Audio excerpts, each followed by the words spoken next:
Those of you who were not participating in the first part of the transmission yesterday, the idea that one of the strongest focal points that you can get to in life is to understand that it all comes down to discerning the difference between whether or not a person, yourself included, is operating under either the illusion of power or operating from the power of the illusion.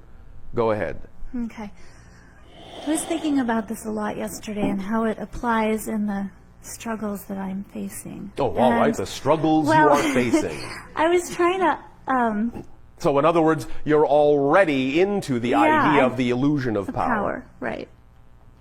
And... just by defining them as struggles. But I understand what you mean. I don't want to take your pain away from you if you want to hold on to it. Okay. I think I've been... I know how much your pain means to some of you. I know how dear it is to most of you. And I know it's an old friend you don't want to say goodbye to. So by all means, continue. Well, I understand that, and I yes, look. I know. I'm That's looking why at I'm those having beliefs. some fun with you. Yeah, those beliefs that say that that's an old friend. Yes. But I look at the power of illusion. Yes. The power of the illusion. The illusion that we're disconnected. Yes. If you understand it as an illusion, then you are empowered. If you think it's real, you are suffering under the illusion of power. Okay. Now, it's a real experience. The experience you're having is real, but the reality is an illusion. Okay. I get that. Oh, all right. Then how would you like to apply what it is you are getting to what it is you are not getting? I'm not getting how I'm sort of thinking a lot about my daily life and what I feel about my daily life. All right. What do you feel about your daily life? Well, I feel like, I think that I'm in the illusion of power, thinking that if I can control these certain elements in my daily life, that will give me power. And what do you mean by control them? Well, if I could just get to those things that are weighing on my mind. Such as, for example? Just the daily things. Just the daily things, such as? Cleaning out the closets. Yes. Okay? Well, where's the hesitation in doing that if it's something you actually want to do? There's a lot of resistance. Because? Because I'm holding on to that struggle. Because of how you're defining the idea of cleaning out your closet. How are you defining it that you would resist it? As a chore and something taking away from time that I could be doing something And why else. are you defining it that way if it's something you say you want to do? Did I ask a good question? Yeah. All right. Cleaning out your closet. Let me ask you another question. If the closet were cleaned out, how would you feel? Better. Well, then why don't you clean it out? Because I'm used to not feeling good. You're used to not feeling good. I have this resistance. That so I don't you have like enough not time. feeling good? I don't, but you I don't? have these. Yep. Are you sure? You sound like you like it. You sound like you really enjoy not feeling good. Yeah, I know. Now, you have a sense, an inkling, as you say, that you could feel good and that it might feel good to feel good, but you're not sure that it would feel as good to feel good as it feels to not feel good. That's exactly right. Well, where does that belief come from? If you know that cleaning out the closet would feel really good, it would feel what? Freeing? I would feel happier when I walk in my house. You would feel happier when you walk in your house. Then here is another question for you. And this is a question for all of you. And it gets to the heart of some of the difficulties you have. Why is the act having been done not the same as the doing of the act? Why do you make a separation and a distinction and a difference between those two ideas? Why do you make it two ideas. The act of doing is the act done. The energy is the same. Another way of saying this is that the end is the means. The means are the end. There is no such thing as the idea of justifying the end and the means being different. Whatever the means are is the end. It's one and the same. The illusion of power that you're falling into is that these are two separate things. The cleaning of the closet and the closet already being cleaned, you are creating that to look like two separate things.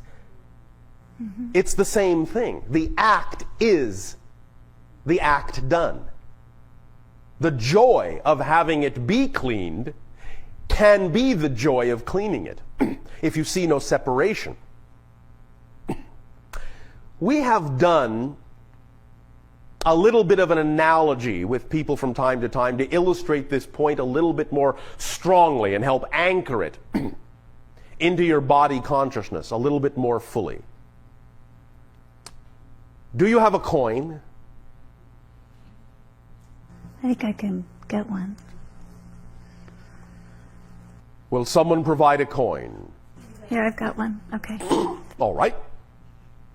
Now, will you please do us a favor and put the coin down on the floor? Okay. Did you do that? Yes. All right. Are you standing up now? Okay. Is the coin on the floor? Yep. All right. Now, will you pick up the coin? Did you? Yeah. Was there an effort involved? No. Why not? It was very simple. Well, what's the difference then between that and what you're talking about? What's the difference? It is that simple. The doing of a thing that you want to do is immediately done when you associate with that thing the energy through the entire act. You follow me? Mm-hmm. Mm-hmm. Maybe you should assume that your closet is full of coins and that picking them all up will make you very rich at the end. Okay. This is how you can use your imagination to use what does work for you in an area that doesn't seem to work for you. Okay. So turn your clutter into coins Okay. using your imagination and feel the same degree of richness, freedom, and abundance you would feel if you were in fact picking up dozens and dozens and dozens and dozens and dozens of coins. You follow me? Mm-hmm. This is one way you can use your imagination in this way. Oh, that's great. Is this helping you Very helpful. to unlock this assumption that the doing of a thing is not the same thing as the thing done? Yes, it does. It is all one thing. It is all one thing. The reason that many of you create difficulty in this area of your lives is because you have been taught to be goal-oriented. The doing of the thing itself is the reason for the thing, not the end result. In fact, there actually never is an end result, ever. Because your life, in that sense, goes on. Your existence goes on. There is no end result, ever. Because you will never reach the end. Ever. Did I mention ever?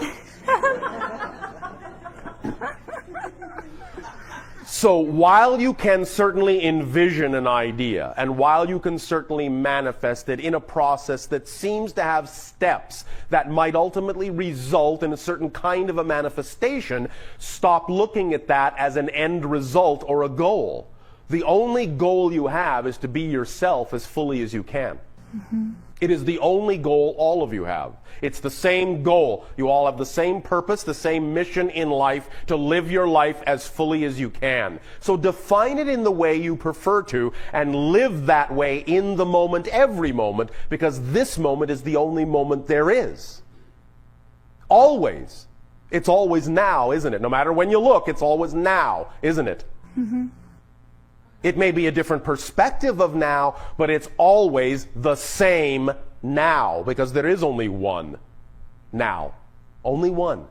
And everything you consider to be a different moment is actually the same now looked at from a different perspective, a different point of view.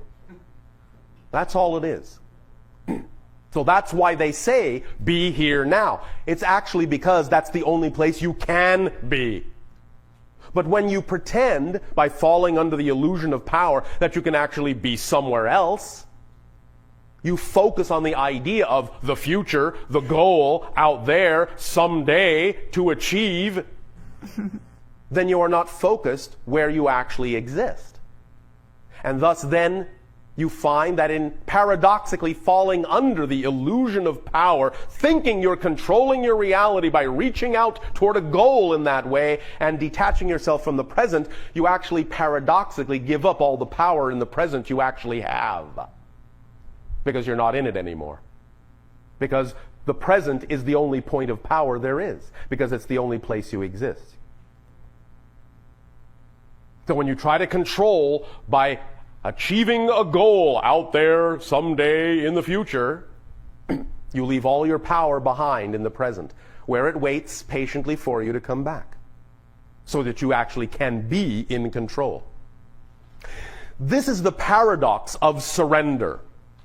When you talk about the idea of surrendering, you're not actually giving up control, you're giving up the illusion of control and surrendering to the power you actually have, which allows your life to automatically and effortlessly work in every moment, because in every moment there is joy. Being in that moment, no matter what it is that needs doing in that moment, is filled with the same joy because it's being done in that moment, in that energy. And no separation is being made between the act doing and the act done. Is all of this helping you? It's beautiful. Thank you. Then thank you. Thank you for the present. You are welcome. Thank you for unwrapping your present. Bashar? Yes, good day. Good day. Could you add a little more about the power of the illusion? Because I think you've really clearly explained the illusion of power. Well, it's what I just described. The idea is that the concept of surrender is the concept of recognizing that all you're actually giving up is the illusion of control. The idea is that when you understand it is an illusion, then there's nothing out there to manipulate. The idea of falling under the illusion of power is the idea that you have to control your outer reality to make things happen. The idea of falling back into the power of the illusion is in recognizing it is an illusion and there's nothing there to manipulate, you fall back into your true power, which is the cessation of trying to manipulate. Does that make sense? Yes. So when you know it's an illusion, why would you manipulate it? It's like trying to take your shadow on the ground and stretch it into another shape instead of just moving your body to change the shape. You see, again, the analogy of the shadow, the analogy of the reflection in the mirror, is that the point of power is here with you. And not out there in the mirror, not over there in the shadow. If you want the shadow to change its shape, if you want the reflection to smile instead of frown, you don't go to the mirror and try to make the reflection smile. You don't go to the shadow and try to make it change its shape. You smile or you change your shape. The mirror reflection must then change. The shadow must then change. That's when you are understanding the power of the illusion instead of the illusion of power. Make sense? So you basically redefine the situation so Yes. that you can smile. Yes. And then you're using the power of the illusion. Yes. Because it all comes from you first. Nothing in the illusion can happen without it coming from you first. This is the third law of creation. What you put out is what you get back. But if you think that what's out there is how you change what's in here, then you're working it backwards.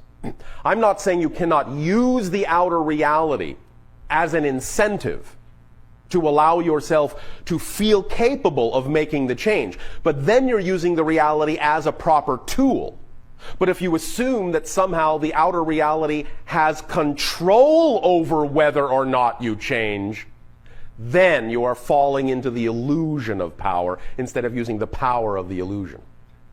Using the power of the illusion means you can recognize reality as an illusion, but you can recognize it as an effective reflection. And you can train yourself by creating or changing, making changes in the outer reality that are reflective of what you know inside you truly are. And if you understand that it is simply a reflection, then it can be a powerful tool. But if you think the power is actually out there in that reality and that you can't change without it, then you're succumbing once again to the illusion instead of the power. Make sense? Absolutely. Does that help? Yes, it does, very much. Thank you. Are there any more clarifications before we move forward with information? Yes, there are. All right. I'm wondering if you could say a little bit more or clarify a little more the subject of the oversoul. We were talking about that just before we ended yesterday. Yes. And the question I wanted to ask was, is there an ultimate mission or trajectory of an oversoul, a process with a goal or a... The oversoul is not exactly goal-oriented. Well, okay. It's experientially oriented. Yes, but is there again a sense of purpose, as we might define purpose, to the experience? In other words, what I'm wondering Well, is, loosely, perhaps you could define it as purpose, maybe. well, what I was thinking of more specifically was when we have the appearance of a great teacher or Yes. an avatar such as Christ or Buddha or, Yes. or someone like that. Yes. Does this represent a process of integration Yes. of an oversoul where the various parts of it have Yes. really flourished and expressed as much divinity Yes. as individually possible within those Yes. parts, so that Yes. they then are Yes. absorbed Yes. into one? Yes. Yes. Yes. Okay. And the idea of what you typically on your planet refer to as Christ consciousness, Buddha nature, Krishna spirit, is actually the oversoul of oversouls. In other words, it's the oversoul of the collection of oversouls that make up all the individuals on your planet. It's the oversoul of Earth itself and all the consciousness associated with it. That's the level you're talking about when you refer to that level. It's an oversoul of oversouls. Does that make sense? Yeah, very, very much so. Another question I had, kind of on the same topic, was I have assumed, in a sense, that part of the deal. The deal. The deal, yeah. I mean, I look at it in terms of a deal between, all right. say, the creator. Did you read the fine print? Well, yeah, this is important. Yes. The deal Yes. between the creator consciousness that manifests worlds and universes and individuals, Yes. people, Yes. and the individuals that are experiencing this process, Yes. is that every so often this kind of manifestation will occur to remind us Yes. of what we're ultimately capable of, that it is part of the process of physical manifestation of All worlds. right. Well, Is that's that one true? way to look at it, but you have to understand that the way you have phrased it is quite symbolic and not necessarily interpretable on other levels in the same way. It's not so much a deal as it is simply a natural result of the nature of all that is. Well, the periodic visitation, as it were, of Well, such let me put it to you individuals another serve way. as a reminder. Well, yes and no. Let me put it to you another way.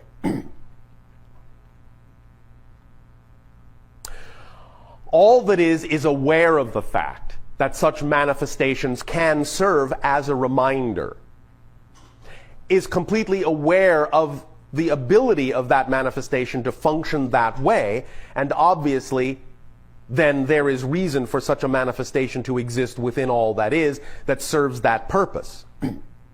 But from the viewpoint of all that is, it is more like unto the understanding that it is a natural result of the way in which all that is sees itself. It's more like the idea of the deal that all that is has with itself, to be itself in all the ways that it can. So in being itself in all the ways it imagines that it can, then that's one of the ways that are possible within all that is to be. Therefore, it must be one of the things that happens. It's not like it made a specific deal to make sure that would happen at specific times or anything of that nature. It simply is one of the ways all that is can be, and so it is. Well, there's a passage in the Bhagavad Gita where Krishna is saying to Arjuna that any time that the balance of light and darkness, or positivity and negativity in the world, good and evil, when that balance threatens to be overthrown by the darkness, that is the moment in which this kind of a manifestation What occurs. you are referring to simply is that the existence of all that is has a built-in self-regulating mechanism, and this is true. In other words, the way we have often phrased it is, in actual fact, if you wish to look at the totality of creation, it's actually slightly biased toward the positive. And what I mean by this is this. There is what you classically understand to be the positive side, the negative side. But then there is also a point in the center that is neutral, yes? Right. Well, the idea of finding yourself in a neutral place still gives you the opportunity to choose which side you wish to go to, which way you want to go. And therefore, even the idea of neutrality is itself slightly positive. So you could actually say that in essence, the universe is actually 51% positive and 49% negative. Therefore, the self-regulating mechanism is that it will always, in a sense, churn itself directionally back toward the positive in whatever manifestations need to occur to represent that current that exists within the matrix of existence itself. Does that make sense? Yes, but how does this fit into the concept of the yugas? You know, those periods that we look at historically, where there is. It's simply a physiological translation of the idea that there are cyclic currents within existence that often represent themselves over and over again in a variety of ways. But that's simply the nature of all that is.